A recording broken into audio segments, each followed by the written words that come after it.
Hello, I'm Dr. Goldie. In this video, you'll learn more about the vasectomy procedure as birth control, preparation for the procedure, the surgery itself, what to expect afterwards, and possible complications.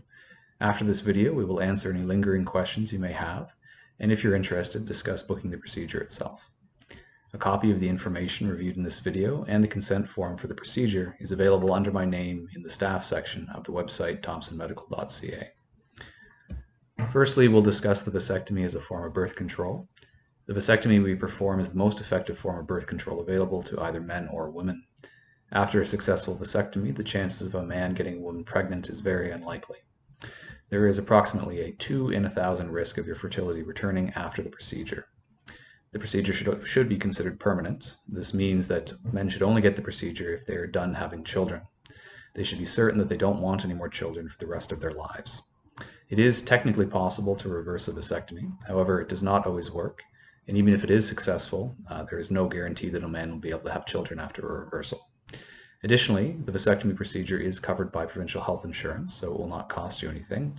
However, the reversal is an out-of-pocket cost that is several $1,000s, so it's best to go into the procedure not intending a reversal. Next, we'll talk about preparing for the procedure.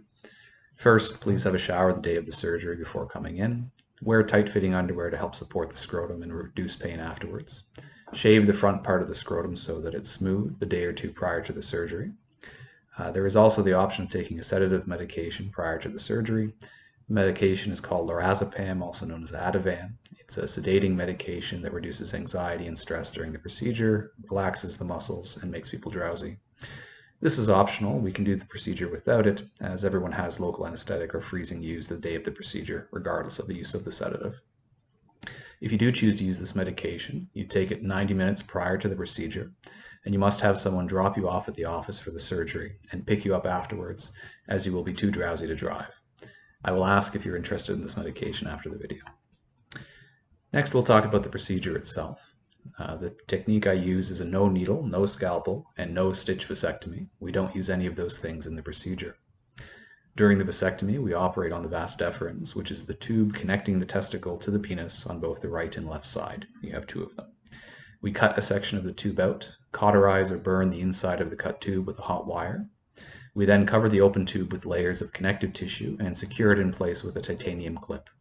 This clip stays inside permanently, but it's not magnetic and it does not set off metal detectors or affect MRI scans. The day of the procedure itself, you will arrive 5 to 10 minutes ahead of your appointment time to allow time for registration and to be brought into the exam room. The procedure itself takes 20 to 40 minutes, depending on how difficult a case it is.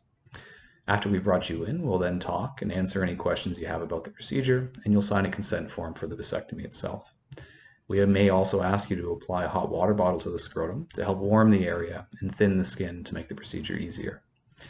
We'll then bring you over to the procedure room for the vasectomy itself. You'll undress and lay on the procedure table. I'll wrap a rubber band around the penis to keep it out of the way for the procedure. I'll apply some brown cleaning solution called iodine and then put the local anesthetic or freezing in. To do this, I use a jet injector that uses air pressure to push the freezing into the scrotum skin where we'll be operating. It feels like the snap of a rubber band when we use it. After freezing, you'll still feel me handling the scrotum, and there will be discomfort, but you should not feel any sharp stabbing pains. After freezing, we'll put more iodine on, cover you with a sheet, prepare the procedure tray, and then start the vasectomy.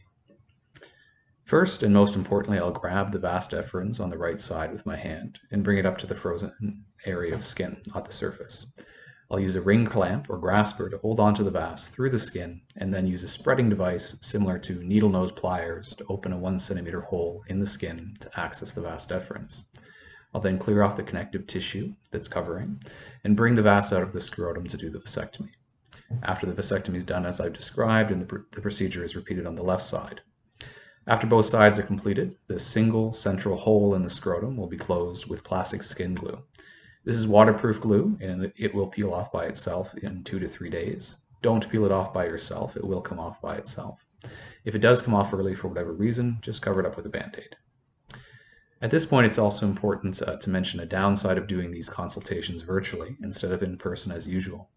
The most important part of the procedure is being able to get a hold of the vas deferens and bring it up to the skin. If we can't do that, then we can't do the rest of the procedure. Usually with these consults in person, we can ensure that the vas is mobile and that I can do the procedure before we actually come in for the surgery. With doing this virtually, there is a small chance that when you come in the day of surgery, I won't be able to bring up the vas deferens and do the procedure. This is usually due to scar tissue or some blood vessel abnormalities in the scrotum, and it's very, very rare for me not to be able to do the procedure, but you should be well informed prior to the day of surgery. Next, we'll discuss what to expect after the vasectomy itself is complete. The freezing we used in the scrotum lasts for approximately 2 hours after the surgery. I recommend that you take 2 extra strength Advil or ibuprofen immediately after the procedure, and then another extra strength every 4 hours after that. We can also discuss alternatives if there's a medical reason you can't take this medication. You should also apply ice to the scrotum for 10 minutes out of every hour for 6 to 8 hours after the procedure. Don't apply the ice directly to the scrotum, do it over the pants to avoid frostbite. I will also provide you with a prescription for a stronger pain medication, likely Tylenol 3, to be used if needed. Most men don't need this, but it will be provided just in case. In terms of recovery from the procedure, the worst of the discomfort after the surgery will be in the first 2 days. As such, you should stay off your feet as much as possible and only do limited, light, day-to-day activities. You should be sitting or laying down most of the time. After this, you'll be well enough to do regular day-to-day activities, but should avoid any heavy lifting greater than 25 pounds for a full week after the procedure. If you don't take it easy, you'll likely delay your recovery and be in more pain. You may also increase your risk of bleeding and the risk of forming a painful blood clot in your scrotum called a hematoma. This often takes a month or more to resolve. Next, we should talk about possible side effects from the procedure and how to ensure that the vasectomy has worked. The vasectomy will not affect your ability to go to the bathroom. You can go pee or urinate right after the procedure. It will not affect your libido or ability to get an erection. I do, however, recommend avoiding sex for 3 to 5 days after the procedure, as the area will be tender. You may also notice blood in your ejaculate for the first couple of ejaculations after the procedure, and this is normal. You should also know the procedure does not cause prostate cancer. There is, however, a small risk of forming a nodule of scar tissue above the cut end of the vas with the procedure called a sperm granuloma. This complication can be treated with anti-inflammatories like ibuprofen, and it kind of feels like a small pea-sized lump above the testicle. It generally resolves by itself and it's nothing to worry about.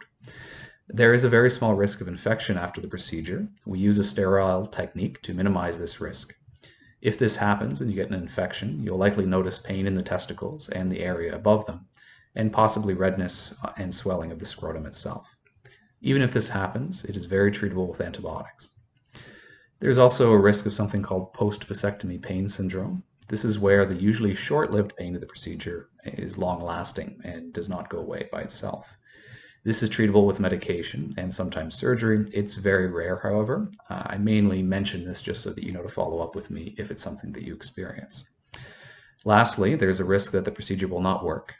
Sometimes the tubes we have cut spontaneously reconnect or grow back together. This is also very rare, with a risk of maybe 2 in 1,000. However, because of this risk, we ask you to submit sperm or semen samples after the procedure to ensure that it has worked. The first sample is submitted 3 months or 20 ejaculations after the procedure, whichever comes first.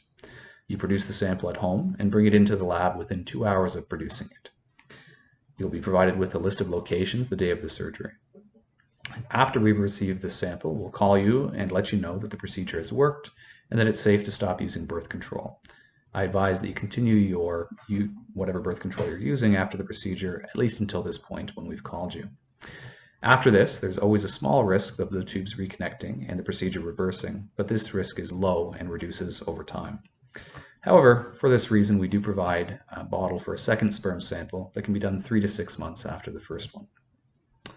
Overall, this has been a review of the essential information that you need to know to get into vasectomy. After this video ends, there will be an opportunity to answer any further questions you have, and then discuss booking your procedure if you're interested.